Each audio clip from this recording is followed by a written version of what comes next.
Welcome to this deep dive, all about resonant leadership.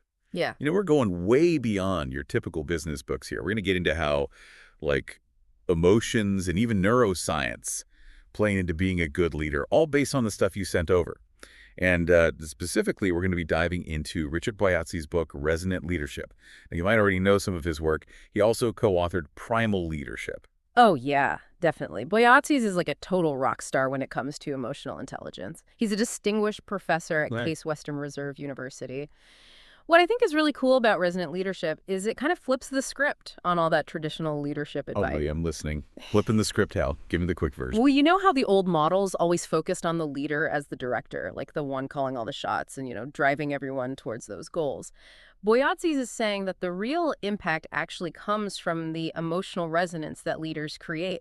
It's all about how they make people feel, like what kind of climate they make. So it's not just about, like, yelling orders and setting goals. It's deeper than that.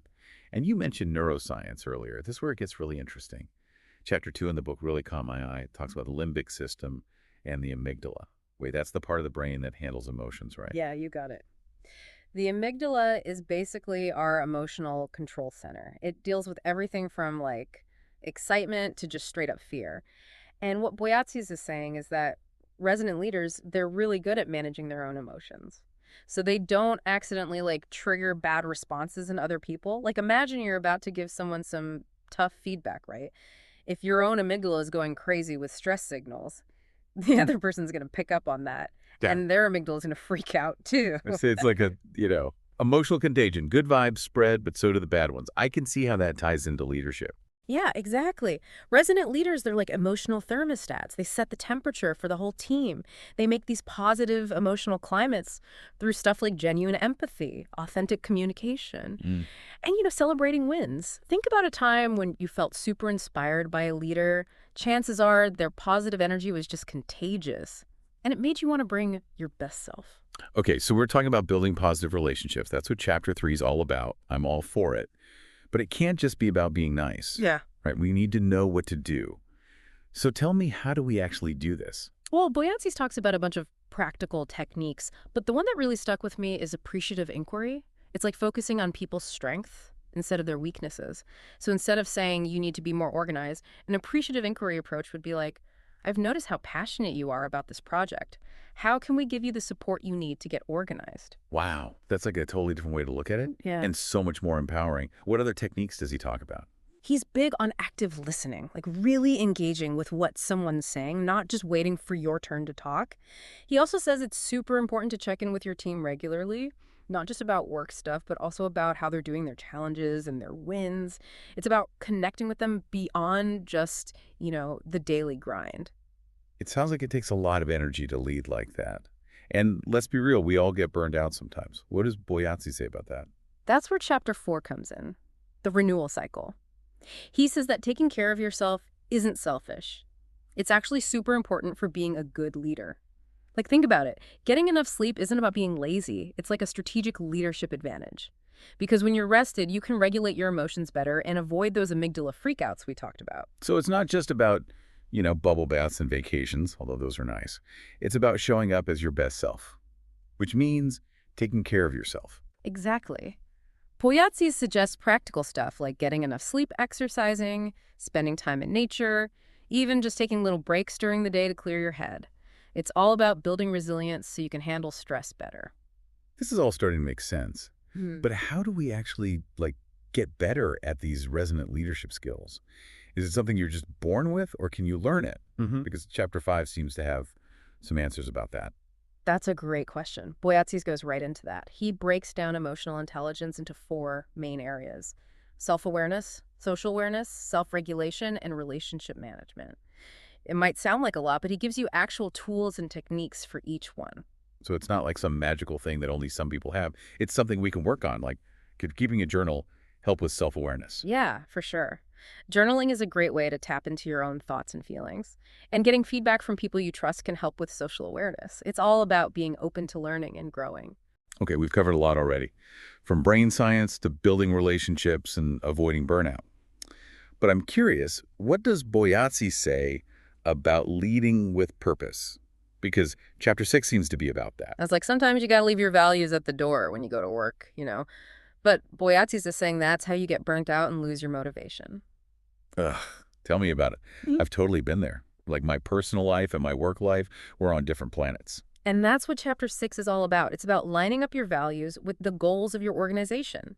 It's about finding that place where your work feels meaningful, like it's part of who you are, not just a way to make money. Okay, but how do you actually do that? It's easy to say align your values, but in the real world, it's way more complicated. Well, Boyatzi says you got to encourage people to talk openly about their values, both personal and the ones the organization has. He says leaders should make it okay for people to share what matters to them and talk about how those values connect to the company's mission or don't. So it's not about forcing everyone to be the same. It's about finding where things click. Exactly. And then you got to celebrate what each person brings to the table, show how their strengths and values contribute to the big picture. And of course, mentoring is huge, helping people feel supported in living their values at work. Okay, so we've talked about emotional intelligence, building relationships, renewing our energy, and aligning our values.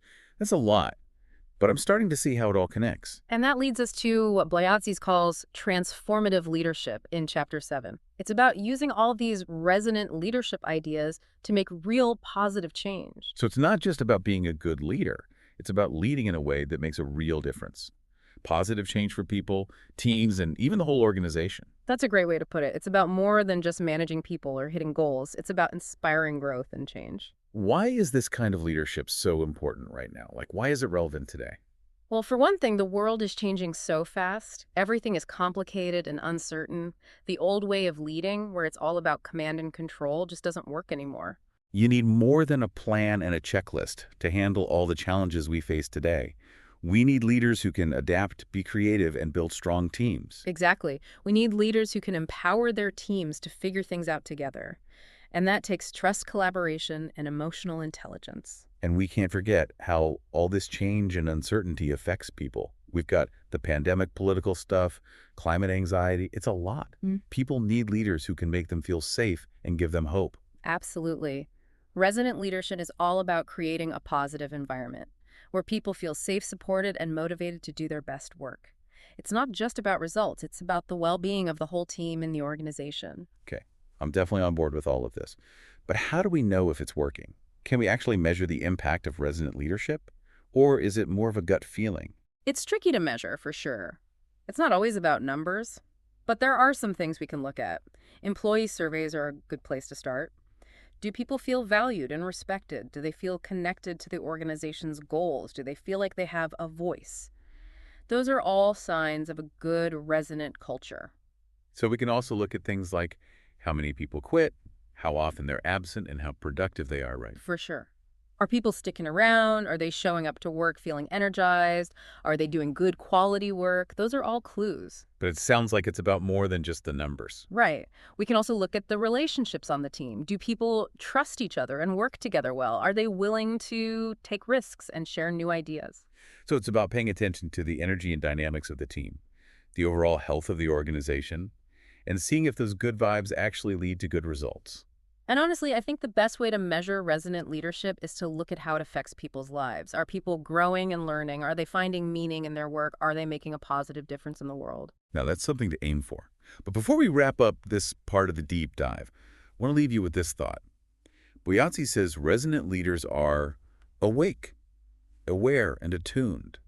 What does that mean to you in your own life and work? What could you do to become a more resonant leader? Think about that for a bit, and we'll pick up the conversation in our next segment.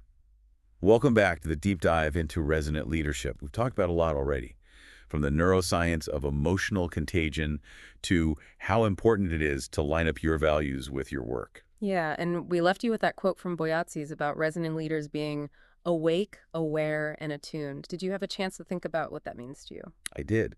And it really hit me that this whole idea of resonant leadership isn't just for CEOs and managers, Yeah. It's like a way of showing up no matter what you do.